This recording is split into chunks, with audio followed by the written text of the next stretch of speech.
Bonjour, très heureuse de vous retrouver ici à Kinshasa, la capitale de la République démocratique du Congo, pour un grand entretien international avec RFI et le journal Le Monde. Nous sommes dans le deuxième plus grand pays d'Afrique, au cœur de ce continent, un pays riche en ressources naturelles, mais où la pauvreté est omniprésente. Alors, en décembre prochain, la RDC devrait se choisir un nouveau président.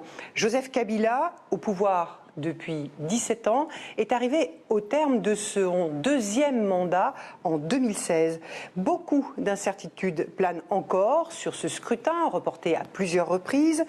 Pour en parler, mais aussi pour évoquer la situation de ce pays, de ses relations avec le reste du monde, eh bien, Léonard Okitundu est notre invité. Bonjour, Monsieur le Ministre. Il est vice-premier ministre et chargé des Affaires étrangères. Merci d'avoir accepté de répondre à nos questions, à celles de Sophie Malibaud de RFI. Bonjour. Et de Christophe Ayad du journal Le Monde. La RDC, la République démocratique du Congo, est un pays où TV5 Monde est très écouté, le plus regardé. Avant de poursuivre cet entretien, je voudrais vous proposer un court extrait d'un documentaire. Son titre, Kinshasa Makambo, ce qui veut dire Kinshasa casse-tête. Il a été réalisé par un cinéaste congolais, Dieudonné Amadi, un film sur ces jeunes qui ont manifesté dans la capitale entre septembre 2016 et janvier 2017 pour réclamer le départ du président Kabila, dont le mandat s'est achevé, je vous le disais, il y a 2 ans. L'histoire du Congo, c'est nous tous qui allons l'écrire. C'est toi, c'est lui, c'est elle, c'est moi. L'histoire du Congo, on doit l'écrire aujourd'hui, pas demain. Kabila, on te prévient, ton mandat est terminé. Kabila, ne nous trahis pas. Il prône la non-violence. Mais qu'est-ce qu'on peut faire face à un régime violent ? On a marre de Kabila. On veut plus de ce monsieur. Dites-lui de dégager, car on arrive.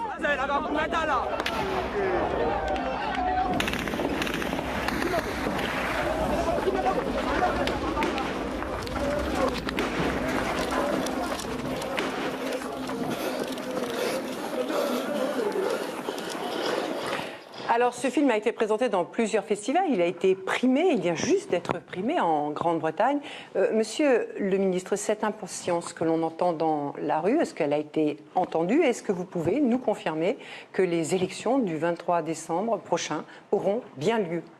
Les élections auront lieu le 23 décembre 2018, comme prévu dans le calendrier électoral qui a été publié par la Commission électorale nationale indépendante. Présidentielle et législative et provinciale. Voilà. Donc pour les provinciales, ce 24 juin, les dépôts des candidatures commencent. Et pour la présidentielle et les élections, la députation nationale, ce sera le 24 juillet. Donc dans 2 mois presque, nous rentrons dans la dernière ligne droite avant le 23 décembre. Donc vos concitoyens ont rendez-vous pour ce scrutin le 23 décembre. Sophie. Monsieur Okitundu, est-ce que vous nous confirmez également aussi que à cette date du 23 décembre, le président Kabila passera la main? Est-ce que vous confirmez que cette constitution ne l'autorise pas en aucun cas à se maintenir au pouvoir, quel que soit? Je crois que le chef de l'État lui-même a répondu à cette question. Les dépôts des candidatures se feront conformément à la Constitution. Alors, pour plus de précision, je pense que d'ici 30 jours, lorsqu'il y aura dépôt des candidatures pour la présidentielle et la députation nationale, je crois que ce doute sera levé définitivement. Et pourquoi il ne lève pas l'équivoque plus tôt, puisque vous le savez, les doutes s'expriment à l'intérieur comme à l'extérieur du pays? Mais ce sont des doutes qui ne sont pas justifiés, parce que si le président de la République a très bien précisé qu'il respectera la Constitution. Donc, en amont de 2016, il nous avait dit la même chose. Mais bien entendu. Mais simplement, ensuite, il y a eu un report de 2 ans. Ah oui, mais là, c'était autre chose. Ce n'était pas pour une question de dépôt de candidature. C'était simplement que les élections ne pouvaient pas être organisées à la date constitutionnelle et par conséquent, il fallait les reporter parce que nous étions confrontés à des contraintes qui étaient insupportables. C'est uniquement cela. Monsieur le ministre, dans un mois et demi, comme vous dites, le parti présidentiel, le PPRD, doit désigner un candidat. On ne voit pas du tout se dessiner quoi que ce soit, un dauphin, ni un processus de désignation, rien. Comment la mouvance présidentielle va désigner un candidat sans avoir rien préparé pendant les 2 années qui viennent de s'écouler, ni les 5 années précédentes? Non, ça c'est vous qui dites que nous ne sommes pas préparés. Je crois qu'on se rencontre souvent. Nous nous préparons justement à déposer la candidature de la majorité présidentielle, pas seulement le PPRD. Le PPRD fait partie de la majorité présidentielle. Donc la majorité présidentielle présentera sa candidature dans 1 mois presque. Mais présentera un candidat. Un candidat, bien entendu, pour la majorité présidentielle, effectivement. Avant de poursuivre cet entretien, je vous propose, si vous voulez bien, Monsieur le ministre, une photographie de la situation en RDC ces dernières années. Votre pays est le plus grand État francophone du monde, 80 millions d'habitants, 9 frontières. Un pays immensément riche en ressources naturelles, comme le bois, et un sous-sol qui regorge de cobalt, d'or et de cuivre. Ce qui suscite l'omniprésence des investisseurs étrangers, comme la Chine, ces dernières années. Mais la RDC, c'est aussi l'un des pays les plus pauvres du monde. 8 Congolais sur 10 vivent sous le seuil de pauvreté. Après des décennies de guerre, notamment à l'Est, au Nord Kivu et au Kasaï, qui auraient fait 6 millions de morts et 4,5 millions de déplacés selon l'ONU, vous connaissez en ce moment le 9e épisode du virus Ebola et votre population souffre de la famine au Kasaï. Avec les Nations Unies, rien ne va plus. Vous voulez vous passer de leur aide humanitaire, demander le départ des casques bleus de la MONUSCO et rejeter en bloc leurs accusations. La République démocratique du Congo n'est pas l'enfer des droits de l'homme que l'on veut bien présenter à tort. Votre alternance démocratique est un défi. Votre président, Joseph Kabila, est au pouvoir depuis 17 ans, alors que son 2e mandat a pris fin en 2016. Sera-t-il candidat à l'élection présidentielle prévue le 23 décembre prochain, bien que la Constitution ne l'autorise pas à se représenter? Depuis 2 ans, son maintien au pouvoir aura provoqué manifestations et affrontements. Quelle place aujourd'hui pour vos opposants, dont certains sont exilés, comme Moïse Katumbi, l'un des candidats déclarés à la présidentielle? Beaucoup d'interrogations planent encore sur l'organisation du scrutin. Son enlisement pourrait isoler davantage votre pays sur la scène internationale et le plonger dans l'incertitude. Alors, toujours sur la question des élections, Sophie. Oui, Léonard Kitundu, les inquiétudes, elles reposent surtout sur la préparation, la façon dont le scrutin s'organise pour en faire une échéance crédible. Il y a notamment cette affaire des fichiers électoraux. On se rapproche de l'échéance. Quand est-ce que vont être rendus publics les fichiers électoraux provisoires, puisqu'il est indiqué qu'il y a pour l'instant beaucoup de problèmes? Quand est-ce que les gens vont pouvoir vérifier l'état des fichiers électoraux? Non.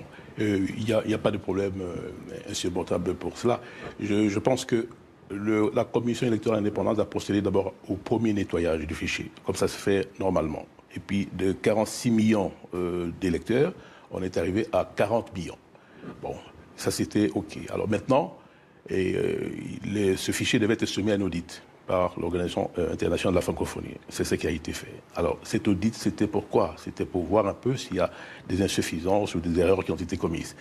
Mais, que je sache, les conclusions de l'Organisation internationale de la francophonie n'ont pas remis en cause la totalité du fichier. Alors l'OIF a estimé que voilà, c'était perfectible et il a relevé notamment qu'il y avait à peu près, il y avait des problèmes avec tout de même quelques 8 millions d'électeurs enregistrés sur 40 millions, ce qui fait beaucoup. des gens qui n'ont pas d'empreinte, des gens qui sont des mineurs, des cartes qui ont disparu. Et d'où l'importance et d'où la revendication de voir afficher ce fichier provisoire. Ça a été annoncé. Est-ce que cela va se concrétiser? Absolument, ça va être affiché. Mais n'exagérons rien du tout. Pour l'Organisation internationale de la francophonie, je crois qu'on s'était mis d'accord là-dessus. Nous allons prendre en considération les insuffisances relevées, parce que c'est une évaluation que l'on fait, et ça va compter pour les prochaines échéances. Mais cette fois-ci, il n'y a pas d'élection parfaite. Et la commission elle-même a constaté qu'il y avait certaines personnes qui ont été enregistrées qui n'avaient pas le droit de l'être. Par conséquent, la publication de ces listes, c'est vraiment conformément au calendrier qui est prévu par la... Donc vous passerez directement à l'affichage final, pas d'affichage provisoire? Non, il y aura un affichage provisoire, puis définitif, c'est tout à fait clair. Monsieur le ministre, ça va se faire conformément au calendrier prévu par la CENI. Monsieur le ministre, beaucoup de doutes s'expriment aussi sur les machines électorales, les machines à voter. Et même là, un pays comme la Corée du Sud, dont une entreprise va produire ces machines, a dit qu'elle ne garantissait rien et qu'au contraire, elle pouvait être facteur de fraude. Est-ce que c'était vraiment sage de choisir des machines aussi chères, sophistiquées et fragiles et sujettes à suspicion? Bien au contraire. Si on a recouru à cette machine, c'est justement pour réduire les coûts. Vous savez, le coût des élections en RDC, c'est 1,2 milliard de dollars. C'est une des raisons. Et puis nous avons levé l'option de financer les élections par fonds propres. Et ça, c'est tout à fait clair, c'est une question de souveraineté. Vous avez préféré des machines imparfaites? Non, pas du tout. Non, attendez, sur cette question-là, je vais revenir. Ce ne sont pas des machines imparfaites. Vous parlez de la Corée du Sud, mais c'est l'ambassadeur de la Corée du Sud qui est venu, avec l'entreprise en question, vanter la fiabilité et même l'expertise de ce fichier, de cette machine, ici à Kinshasa. Oui. La machine en tant que telle était jugée correcte. La difficulté est de l'adapter au pays. C'est la même ambassade qui revient de nouveau, et même les autorités coréennes, pour remettre en cause la machine. Tout ça, c'est un débat qui ne tient pas du tout. Je crois qu'on veut tout simplement prolonger les élections. Je vous rappelle que ce qui est interdit par la Constitution, c'est le vote électronique. Ici, la machine à voter ne constitue pas un vote électronique. Ici, la machine sert simplement à imprimer un bulletin qui permet à l'électeur de voter. Donc, ce débat, à mon avis, est déjà dépassé. D'ailleurs, il y aura des élections prochainement au Brésil. Le Brésil utilise la même machine à voter. Et le Brésil n'est pas n'importe quel pays. C'est quand même un pays important au sein du BRIC. Donc, tous ces débats-là, c'est vraiment... l'opposition, elle est là pour contester, c'est son rôle, mais ça ne remet pas en cause la fiabilité de cette machine. Alors, Monsieur le Ministre, puisque nous parlons de l'opposition, le 8 juin dernier, la Cour pénale internationale qui avait condamné à La Haye en 2016 Jean-Pierre Bemba à 18 ans de prison pour crimes de guerre et crimes contre l'humanité, eh bien, l'a acquitté des faits commis en Centrafrique. C'est un homme qui compte ici, Jean-Pierre Bemba, enfin qui a compté en RDC. Il a été vice-président, candidat à l'élection présidentielle en 2006. Donc le voilà libre. Il est en Belgique désormais. Il attend encore une décision de justice. Mais beaucoup dans votre pays le voient déjà comme un candidat à l'élection présidentielle. Alors la question est très très simple. Va-t-il être autorisé à revenir en RDC si sa situation sur le plan judiciaire le lui permet? Et si oui, pourra-t-il, s'il le souhaite, être candidat à l'élection présidentielle de décembre 2018? Écoutez, ce n'est pas chez Okitono de déterminer si oui ou non une personne remplit les conditions pour déposer sa candidature. Je crois que les jours où il peut déposer sa candidature, c'est la commission électorale qui examinera si les conditions sont remplies ou pas. La première question, c'était est-ce que vous allez l'autoriser est-ce qu'il va pouvoir rentrer ici en RDC sans problème? Je ne pense pas du tout qu'il y ait un problème à ces sujets. D'abord, Jean-Pierre Bemba, ce n'est pas le gouvernement qui l'a chassé de la République démocratique du Congo. Il est parti de sa propre volonté. Il est parti, Monsieur le ministre, quand il est parti, il y avait un mandat d'arrêt contre lui pour haute trahison. Est-ce que aujourd'hui vous confirmez... Vous êtes sûr qu'il y a un mandat d'arrêt? C'est vous qui me l'apprenez. Ah bon? Je ne savais pas. Oui. Ah bon. Je ne savais pas s'il y avait un mandat pour haute trahison. Donc, Monsieur le ministre, à votre connaissance, il n'y a pas de charge judiciaire qui pèse à l'heure actuelle sur M. Bemba en RDC? En tout cas, sur cette question-là, je ne suis pas en mesure de vous répondre. Vous n'en êtes pas informé? Je ne suis pas informé que Jean-Pierre Bemba a un dossier judiciaire ici. Donc mais alors, vous ne pouvez pas confirmer que quand il rentrera, il sera forcément libre de ses mouvements? Non, je ne peux pas dire cela. Franchement, sur la situation de Jean-Pierre Bemba, il est parti de sa propre volonté. Ah, maintenant, s'il veut rentrer, il pourra rentrer. Maintenant, s'il a des ennuis judiciaires, même en République démocratique du Congo, ça c'est lui qui sait, au niveau de la justice, mais moi je ne suis pas au courant du tout de cela. D'autres questions sur l'opposition? Oui, autre opposant qui compte, l'homme d'affaires Moïse Katumbi, qui lui aussi est en Belgique. Et qui lui aussi a été l'objet d'un jugement, le condamnant à 3 ans de prison. Mais la juge ensuite s'est exprimée pour expliquer qu'elle avait dû juger que son jugement était politique, elle avait subi des pressions et elle est désormais elle-même en exil pour avoir été menacée. Comment expliquez-vous? Est-ce que vous pensez que le scrutin peut garder une certaine crédibilité si les opposants sont ainsi gardés à l'extérieur du pays? Écoutez, je rappelle Moïse Katumbi, avant de partir, ici, avait des problèmes sur le plan judiciaire. Il est parti, c'est avec l'autorisation, même des autorités judiciaires, parce qu'il voulait se faire soigner à l'extérieur. Et il est parti légalement. Il n'y a pas eu de problème. C'est cela. Alors, maintenant, il va à l'extérieur, bon, il mène sa campagne, ça c'est son problème. Alors, s'il rentre au pays, bon, écoutez, il sera entre les mains de la justice, comme ça a été prévu. Je crois que le ministre de la Justice s'est prononcé à ce sujet. C'est-à-dire, il retrouvera la situation qui était la sienne avant de partir. C'est uniquement ça. Ça veut dire qu'il est empêché il est empêché finalement de mener campagne? Moi, je ne veux pas rentrer dans ce débat. Ce n'est pas à nous de l'empêcher de mener campagne. Mais maintenant, s'il a un problème judiciaire, il faut respecter l'indépendance de la justice. Il n'a qu'à se défendre l'indépendance de la justice. S'il s'avère qu'il n'a rien à lui reprocher, à ce moment-là, il recouvrira sa liberté, il n'y a aucun problème. Monsieur le ministre, puisqu'on parle d'opposition, est-ce que l'Église est devenue la principale force d'opposition ici en République démocratique du Congo? Elle a appelé à des rassemblements qui ont eu lieu en décembre dernier, puis en janvier, des marches qui ont été réprimées, parfois dans la violence, il y a eu des morts. Est-ce qu'elle est devenue aujourd'hui la principale force d'opposition? Bon, je ne sais pas si... D'abord, nous sommes dans une république laïque. Hein. Il faut comprendre cela. Oui, mais elle a quand même été celle qui a soutenu l'accord de la Saint-Sylvestre. La République est une république laïque. Ce n'est pas une république catholique. Pas du tout. Ça, il faut qu'on se rappelle bien. Et étant devant les Français, je crois que vous vous rappelez, c'est un principe important, alors, et qui d'ailleurs est violé systématiquement ici. Je ne pense pas du tout. Elle a joué, et les autorités ont accepté qu'elle joue un rôle dans des négociations pour notamment l'accord de la Saint-Sylvestre. En tant que membre de la société civile. C'est à ce titre-là que l'Église a été autorisée à servir non pas de médiateur au sens du droit international du terme, mais donner ses bons offices, accorder ses bons offices pour le meilleur aboutissement du dialogue entre parties prenantes au dialogue national.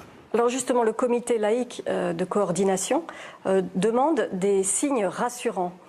Qu'est-ce que, dans ce processus électoral, et notamment libération de prisonniers politiques, il y a une association ici au Congo qui en dénombre 350. Alors est-ce qu'il va y avoir des gestes? Les mouvements citoyens aussi ont des détenus Dans le cadre du dialogue, lors des conclusions, il a été prévu des mesures de décrispation. Alors, comme vous savez très bien, le ministre de la Justice a fait libérer beaucoup de personnes à ces sujets. Alors, quand vous parlez des prisonniers, disons, dits politiques, il faut les citer nommément et qu'on sache qui est effectivement prisonnier politique et qui ne l'est pas. C'est la question. Alors, en tout cas, énormément de personnes ont bénéficié de ces mesures de clémence. Si on parle des militants du mouvement Filimbi, qui sont 5 en détention arbitraire, même la justice des droits humains l'a confirmé, en détention arbitraire depuis 5 mois, ceux-là vont-ils être libérés dans un temps, ou du moins jugés, parce que leur situation... Ce n'est pas... c'est la justice qui permettra de déterminer si une personne est arrêtée arbitrairement ou pas. Pour l'instant, la justice n'agit pas, ils sont en détention arbitraire. Ils ont été arrêtés arbitrairement. Ça, c'est votre opinion et l'opinion de ceux qui le disent. Non, ils sont détenus arbitrairement. Ils sont détenus sans jugement. Ah non, ils ne sont pas jugés depuis 5 mois. Mais non, c'est qu'il y a des raisons pour lesquelles, peut-être pour besoin d'enquête, ils ne sont pas encore traduits devant un juge, mais c'est tout simplement ça. Mais vous ne pouvez pas dire qu'ils sont arrêtés arbitrairement. Mais l'audience est sans cesse reportée. Ils devaient être entendus cette semaine, ils ne le sont toujours pas. Mais c'est justement, le processus judiciaire continue et ils vont être traduits devant la justice le moment venu. Mais je ne peux pas comprendre que vous puissiez déterminer qu'ils sont arrêtés arbitrairement. Et vous regrettez que l'Église, donc pour revenir à cette question, est appelée à ces rassemblements et exerce des pressions, en tout cas en suivant très scrupuleusement l'organisation de ce scrutin sur les autorités? Vous savez, dans une république laïque, il y a une indépendance réciproque entre les confessions, donc les options spirituelles, et les autorités de la République.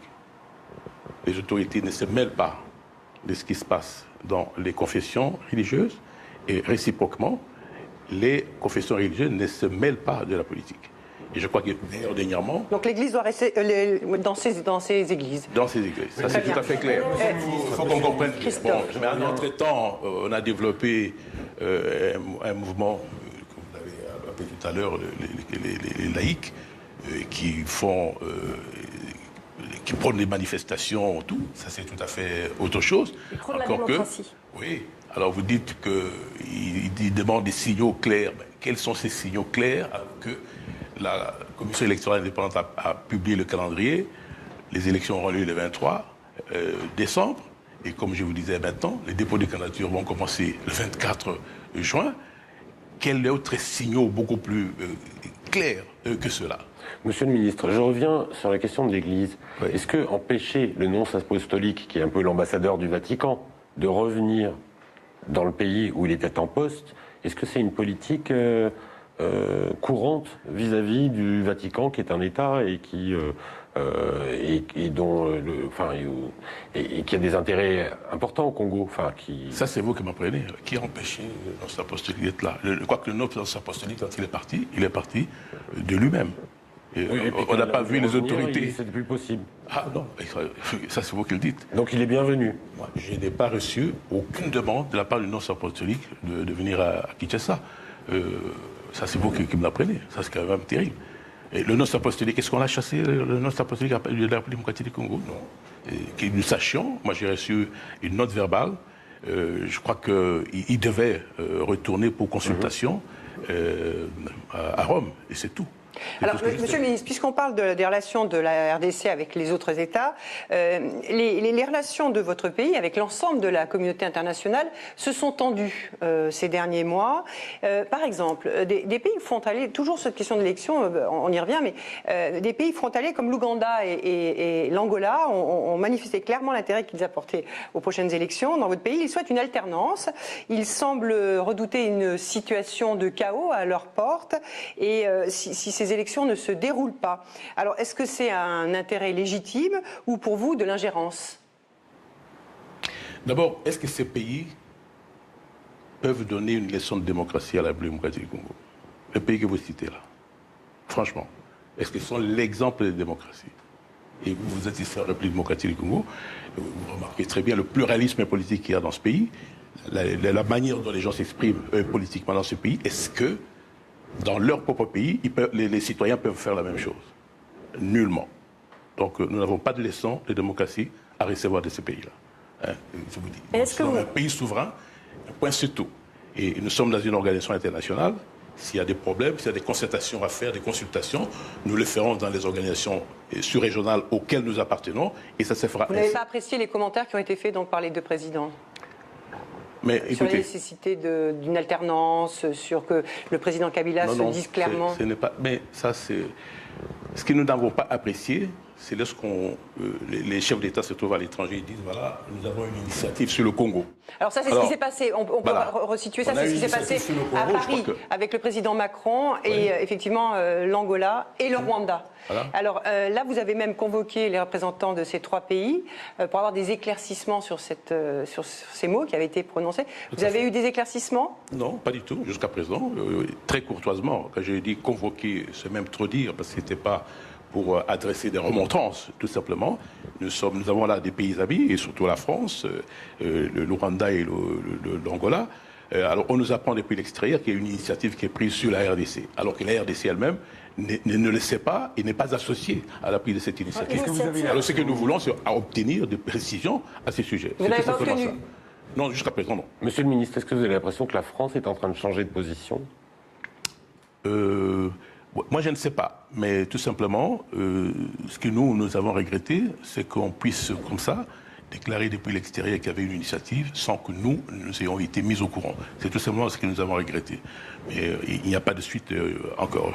Mais que la France ait changé d'attitude, je ne sais pas. Moi, ce que je constate, c'est qu'il y a de bonnes relations entre la République démocratique du Congo et la France. Et nous comptons beaucoup sur la France, surtout particulièrement au Conseil de sécurité des Nations Unies. Donc, jusqu'à présent, à part cette petite phrase, les prononcée par le relations président Macron, hein, entre la France et la République démocratique du Congo sont bonnes. Oui, parce que Paul Kagame, quand il fait ses remarques, il est président en exercice de l'Union africaine. Est-ce que vous contestez ce rôle qu'il incarne actuellement? Non, mais c'est la manière de le dire et dans quel cadre. C'est cela. Si bientôt il y aura le sommet des chefs d'État, si vous avez des choses à dire sur la RDC, il y a un cadre prévu pour ce faire. Et ensuite, le président en question fait partie de la communauté des États de l'Afrique centrale. La CAC, s'il y a des problèmes, on règle au sein de la CAC. Et nous avons encore une multiple appartenance, nous appartenons à la SADC. Alors, le voisin ici est aussi président de l'organe de la SADC. Alors, s'il y a des problèmes, on convoque la réunion de l'organe, et puis on règle le problème. Comme prochainement, il y aura une réunion ministérielle sur l'organe. Monsieur le ministre, il devait y avoir une réunion ce dimanche à Luanda, puis finalement elle a été reportée. Pourquoi? C'est parce que vous avez l'impression qu'il y a un complot contre le Congo, ou cette réunion n'est pas opportune, le Congo n'en veut pas? Mais voilà encore un exemple. Je suis ministre des Affaires étrangères. Nullement j'ai été informé qu'il y aurait une réunion ce dimanche. C'est complètement faux. Je suis en contact avec mon collègue angolais des Affaires étrangères et nous étions en train de préparer une réunion bilatérale entre la RDC et l'Angola. Simplement, il est retenu actuellement pour des raisons de santé à Madrid et c'est pour cette raison que j'irai ce lundi à Luanda pour prendre des initiatives de prochaines rencontres. Est-ce que vous avez l'impression... Il n'y a aucune réunion qui a été prévue. Est-ce que vous avez l'impression qu'il y a quand même un complot, que des choses qu'on vous cache, des dessins cachés contre le Congo qui expliquent une sorte de réaction un peu épidermique de votre part? Qu'est-ce qui explique cela, enfin, ce raidissement? C'est parce que vous vous sentez entouré de gens qui ont des intentions pas claires vis-à-vis de votre pays? Nous n'allons pas vivre dans un climat complotiste, ce n'est pas notre problème. Et simplement, il s'est posé quelque chose dont nous voulons des éclaircissements, c'est-à-dire la fameuse initiative qui aurait été prise sur la RDC, c'est tout simplement. Mais franchement, nous ne vivons pas dans un climat de complot en République démocratique du Congo. Ce que nous voulons, c'est qu'on respecte les règles qui régissent les relations internationales. Concernant le Rwanda, justement, est-ce que vous voyez d'un mauvais œil le fait que la France soutienne la candidature d'une Rwandaise, Louise Mushikiwabo, au poste de secrétaire général de l'Organisation internationale de la francophonie? Et pour compléter, je dirais que vous avez quand même commenté, parce que c'était au même moment où la France a parlé d'initiative, vous avez dit avoir... Vous auriez aimé être informé que la France soutenait la candidature de Louise Mushikiwabo, la ministre des Affaires étrangères du Rwanda? Ah non, pas du tout. Le dépôt d'une candidature pour être secrétaire général de la francophonie, écoutez, ça appartient à tout le monde. Il n'y a aucun problème. Ce n'est pas le dépôt comme ça. Mais ce qui nous a chagriné un peu, c'est le fait que le président français fasse comme s'il voulait mettre tous les autres membres de la francophonie devant un fait accompli. C'est uniquement ça. C'est la manière. Mais ce n'est pas sur la personne de la ministre des Affaires étrangères du Rwanda, ce n'est pas ça. Mais c'est le fait de la manière dont ça a été présenté. C'est comme si on voulait imposer quelqu'un. Vous pensez que c'est une bonne candidature? Moi, je n'ai aucun problème avec Mme Mushikiwabo, qui est une grande ministre des Affaires étrangères. Je ne vois pas comment je pourrais m'opposer à cette candidature. Monsieur Shehu Kintundu, il y a eu depuis plusieurs mois des échanges de plus en plus durs entre la Belgique et votre pays, au point que, parmi des mesures de rétorsion à des sanctions, la maison Schengen a été fermée et finalement, ça prive des milliers de Congolais de visa pour l'Europe. Est-ce que cette mesure que vous avez prise, elle ne punit pas finalement le peuple congolais qui a de plus en plus de difficultés pour ne serait-ce que déposer un visa, puisque c'était le principal organisme par lequel il fallait passer pour avoir des visas pour l'espace Schengen en Europe? Je crois que cette question, il faut aussi la poser à la Belgique. Mais c'est vous qui avez fermé la maison Schengen, c'est pas la Belgique. Le Congo, d'accord, le pays de la République démocratique du Congo est un pays souverain. Nous voulons entretenir avec la Belgique des relations historiques d'amitié et de coopération.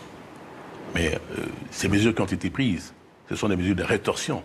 C'est-à-dire que quand on dit rétorsion, c'est que quelqu'un avait commencé par prendre ces mesures-là. Et qui a commencé, c'est la Belgique. La Belgique a commencé par suspendre la coopération avec la RDC. C'était au lendemain de la répression des manifestations? Ça, c'est à la Belgique qu'il faut poser la question. Oui. Alors, la Belgique dit les 25 millions, c'était ça, 25 millions qui auraient dû être affectés aux structures gouvernementales, nous les réorientons vers les organisations non gouvernementales. Qu'est-ce que ça suggère? Ça veut dire que si on affecte cet argent aux structures gouvernementales, cet argent sera détourné. Ça ne se fait pas. Il y a même, ce sont des propos qui sont humiliants pour la République démocratique du Congo. Alors, vous savez, cette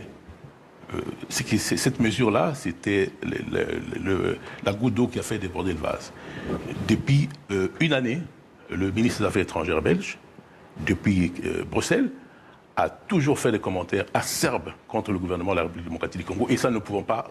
Je crois qu'il y a longtemps que le Congo est indépendant, depuis 1960.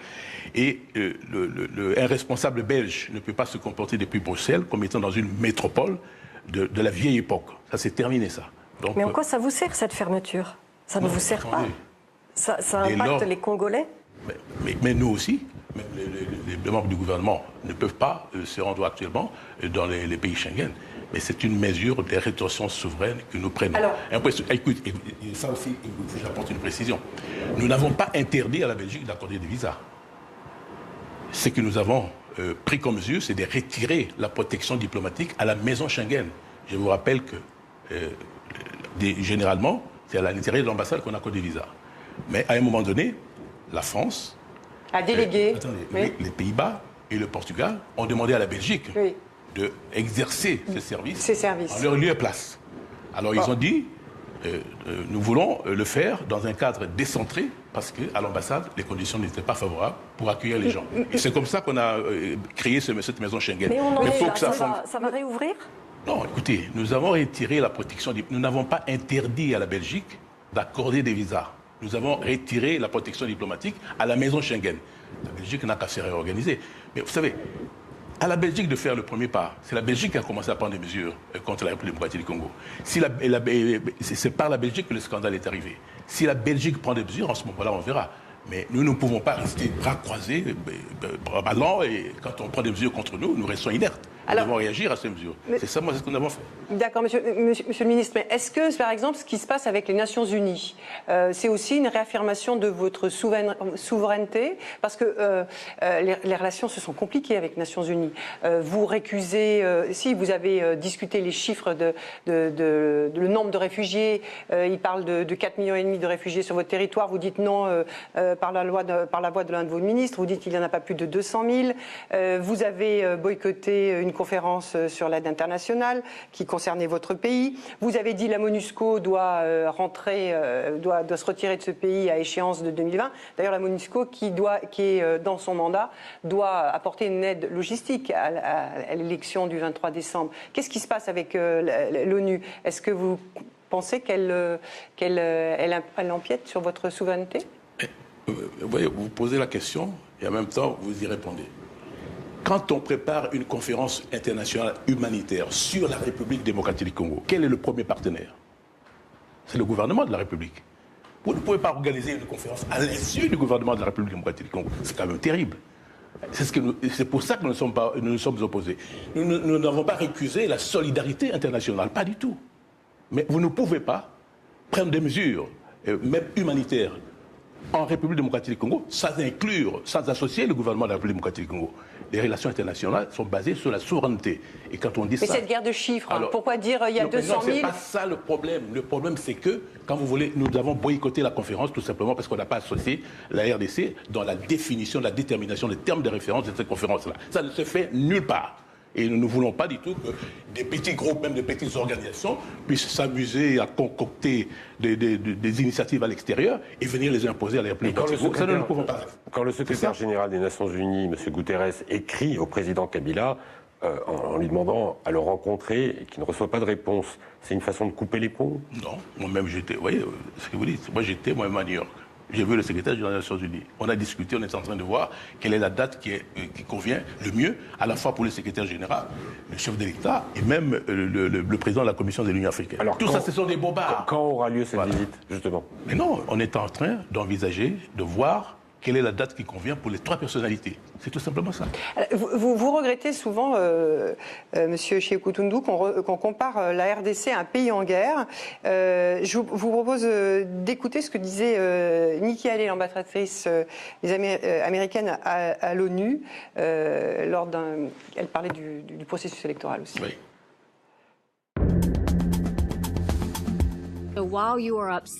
Puisque vous en avez marre d'entendre des commentaires négatifs sur la RDC, je vous dirais qu'au lieu d'exprimer votre frustration, nous aurions aimé des actions concrètes de la part de votre pays, qui montrent que vous prenez en compte les inquiétudes de la population et que vous travaillez avec la CENI et les partenaires. Vous devez comprendre que votre gouvernement est responsable de la souffrance des populations et que vous seul pouvez y remédier. Ces propos, Monsieur le ministre de Nikki Haley, sont très fermes. Comment les interpréter? Les États-Unis vous lâchent? Non, pas du tout. Mais vous savez, ce qui s'est passé, c'est elle qui a présidé cette réunion informelle du Conseil de sécurité. Et elle a fait cette intervention, et tout en présidant la réunion, elle a fait cette intervention à la fin des entretiens.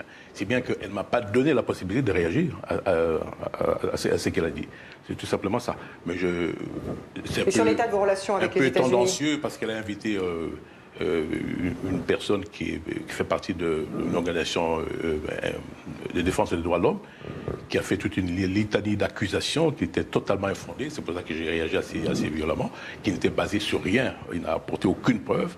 Et c'est pour ça que j'ai réagi de cette façon-là. Alors, Mme Nikki Haley a commis l'erreur de donner, inviter cette personnalité, dire des choses qui étaient complètement inconvenantes par rapport à la RDC. C'est pour ça que je me suis révolté. Donc c'était une erreur des États-Unis d'inviter cette personne Les États-Unis, je ne sais pas, mais en tout cas... Elle est ambassadrice des États-Unis. C'est l'ambassadrice des États-Unis. C'est peut-être le regard qu'elle porte sur la situation de votre pays. Oui, mais le débat aurait dû être véritablement contradictoire, ce qui n'était pas le cas ce jour-là. Très bien. Si vous voulez bien, Monsieur le ministre, poursuivons sur la situation économique de votre pays. Ça ne va pas très bien en RDC. Hein. Et pourtant, on l'a dit à plusieurs occasions depuis le début de cet entretien, votre pays est un pays qui possède de très grandes ressources naturelles. On peut en citer qu'une, hein, c'est le cobalt, la moitié des ressources de la planète. Vous en produisez plus de la moitié aujourd'hui dans la production mondiale. Vous avez des sols fertiles, vous avez des ressources forestières, et pourtant, la population vit dans une grande pauvreté. Vous importez 70% de vos besoins alimentaires et seulement, je crois que c'est même pas un Congolais sur 10 qui a accès à l'électricité. En gros, c'est l'économie informelle et la débrouille qui font vivre vos concitoyens. Et les raisons généralement invoquées, ce sont l'insécurité, la corruption généralisée pour expliquer cette absence de développement, l'absence d'infrastructures. Qui doit-on rendre comptable de ces difficultés de votre pays à se développer? Les présidents successifs depuis la fin de la colonisation, les gouvernements successifs? D'abord, la situation en RDC s'inscrit dans le cadre général des pays en voie de développement. Ça, c'est ce qu'il faut bien comprendre. Mais c'est le 7e pays le plus pauvre au monde, monsieur. Pas du tout.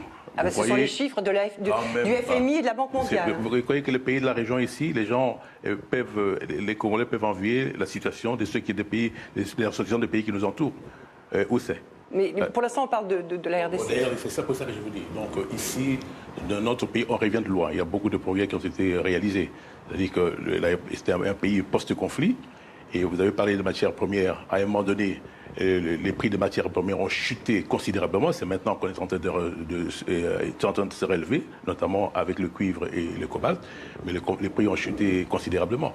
Le budget de la RDC, ça ne dépasse pas 4 milliards de dollars en fonds propres pour une population de 80 millions d'habitants. Donc aujourd'hui, peut-être on va atteindre la centaine.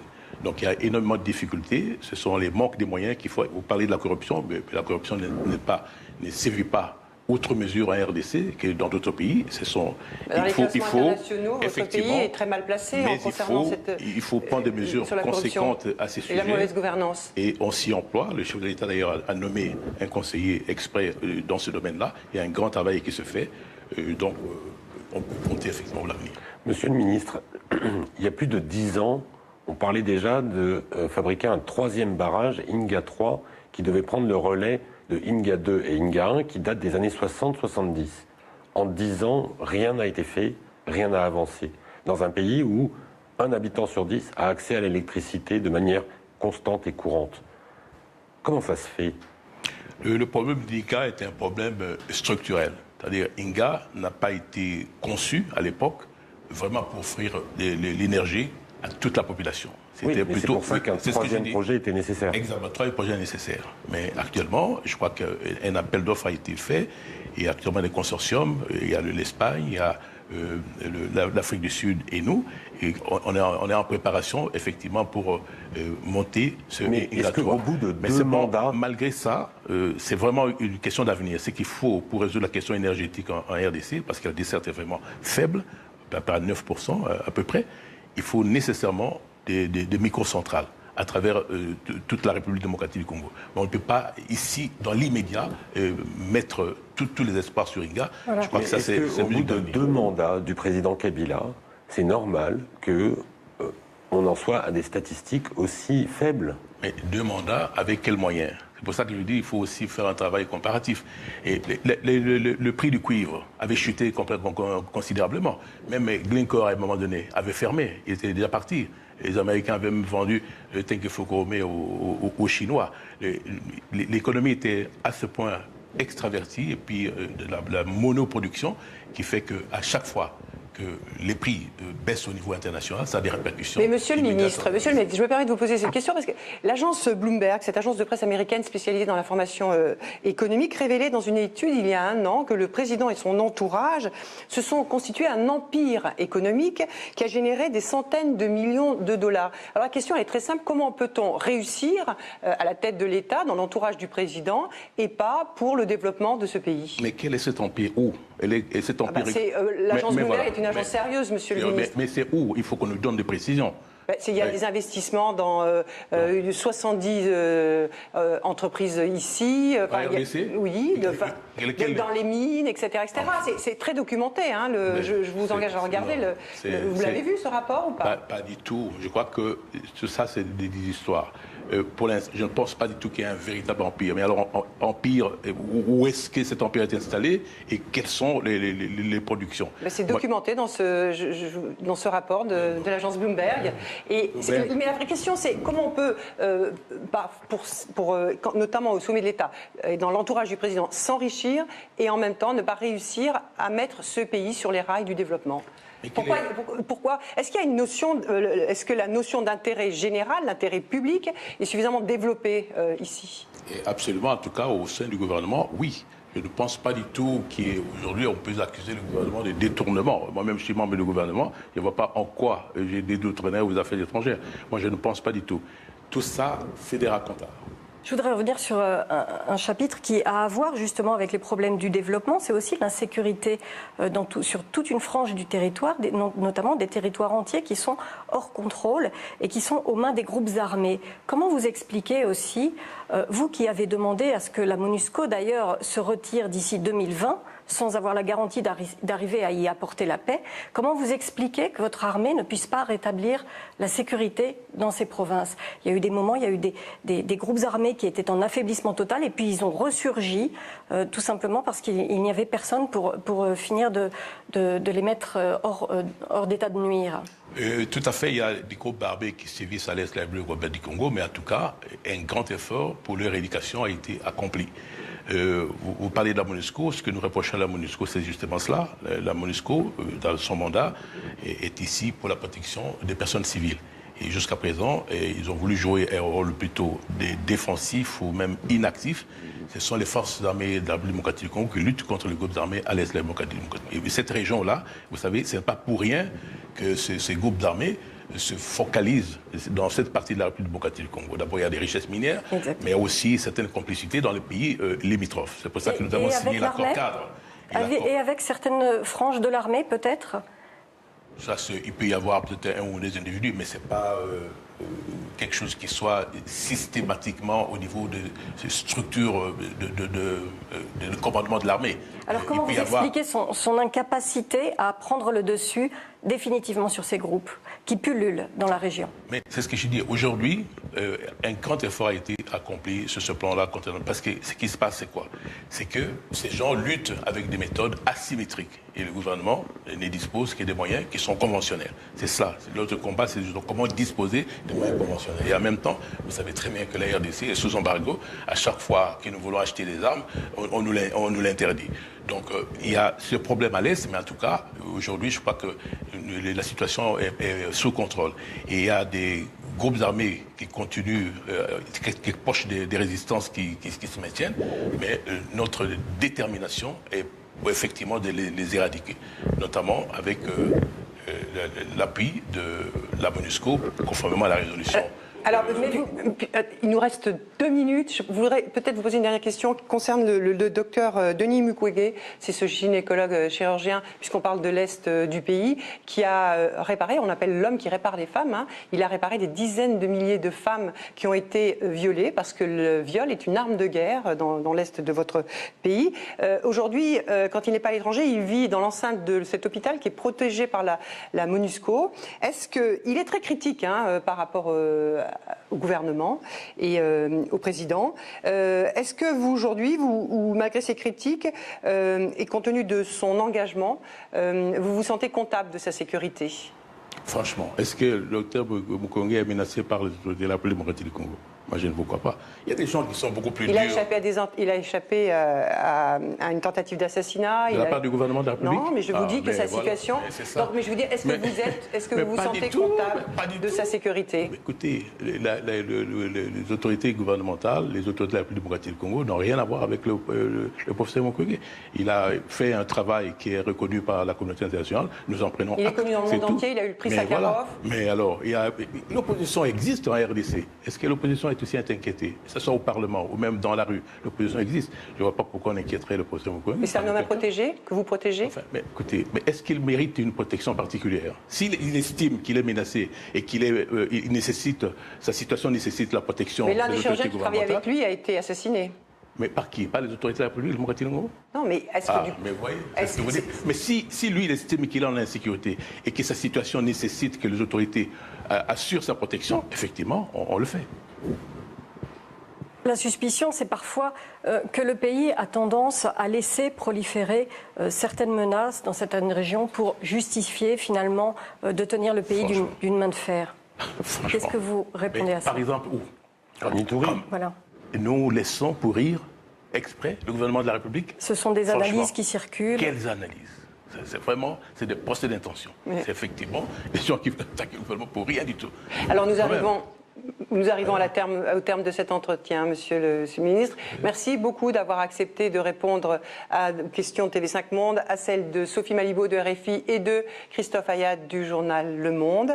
Merci à vous tous, auditeurs et téléspectateurs, pour votre fidélité. On se retrouve la semaine prochaine à Paris. À bientôt.